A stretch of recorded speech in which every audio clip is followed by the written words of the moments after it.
এই যে জামাতের নারী সমাজ, তারা মানুষের দুয়ারে দুয়ারে বলছে ভাই আমাদেরকে একটা ভোট দিয়ে, স্বাভাবিক এটা বলবে। এর জন্য কি তাদেরকে নিশ্চিত করতে হবে, তাদেরকে হুমকি দিতে হবে?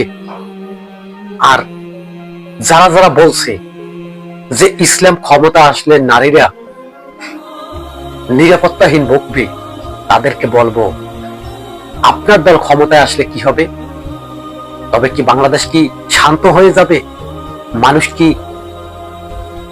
সহযোগিতা পাবে? কি করে বোঝা যায়?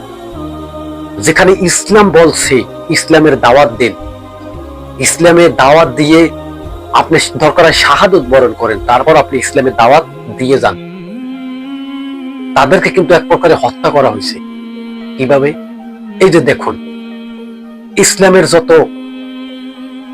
মানুষ আছে যারা ইসলামকে ভালোবাসে আর যারা এই ইসলামকে আবার বাংলাদেশে ফিরিয়ে আনতে চায়, তারা কিন্তু কাজ করে যাইতেছে, তারা কিন্তু মরণকে ভয় পায় না। আজকে নারীদেরকে হুমকি দিচ্ছে, নারীদেরকে বলছে আমাদের দরজার সামনে ভোট নিতে আসবেন না, নির্যাতন করে ছেড়ে দিব। কেন ভাই? আপনার ঘরে কি কোনো মা বোন নাই? আপনার এরকমের নারীদেরকে হুমকি দেওয়া মানে কি? এক প্রকারে নারীদেরকে হুমকি দেওয়া মানে আপনি একটা পরিবার শেষ করে দিচ্ছেন। আপনি কি জানেন এই নারীর পেটে অনেক মানুষের জন্ম হয়? এই মানুষ, এই নারী সমাজ পৃথিবীর ভিতরে না থাকলে সন্তানাদি আসবে না।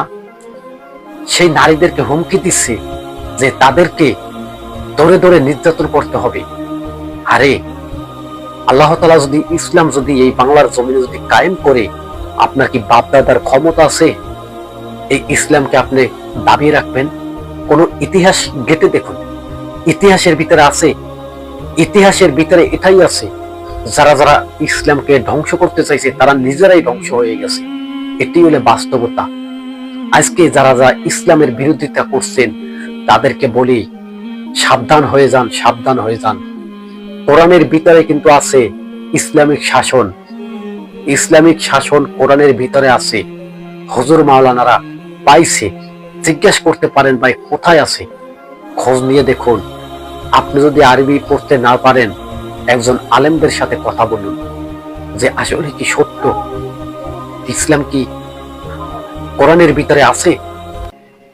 ইসলামের শাসন কি, এটা কি ন্যায় বিচার, নাকি এটা একটি জাহিলি যুগের জালেমের শাসন?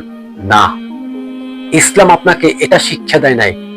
যারা কোরআন পড়ে পড়ে আলেম হইছে, যারা 30 পারা কোরআনের হাফেজ, তারা কোথাও বলতে পারবে না যে ইসলাম বিরোধী রাষ্ট্র চালানোর কোনো কোরআনের ভিতরে আইন দেওয়া আছে। কোথাও নাই। যদি ওইটা থাকতো তবে আলেমরা ইসলাম শাসন এই পৃথিবীর জমিনে তারা আনতে চাইতো না, আনতে চাইতো না। আজকে ইসলামকে দাবিয়ে রাখার জন্য একটা দল ষড়যন্ত্র করছে, আর আরেকটা দল ইতিমধ্যে ধ্বংস হয়ে গেছে। আর বাকি আরেকটা দল ইসলামকে ধ্বংস করার জন্য যারা যারা ষড়যন্ত্র করছে, তারা কিন্তু বাকিটা ধ্বংস হয়ে যাবে। কিভাবে ধ্বংস হয়ে যাবে, কিভাবে ধ্বংস হবে, কেমনে ধ্বংস হবে, কোন কাজ করলে ধ্বংস হবে, এটি টের পাবেন। ক্ষমতা ক্ষমতা করছেন না, মায়ের কোল খালি করে ক্ষমতা হওয়ার জন্য মানুষকে হত্যা করছেন না।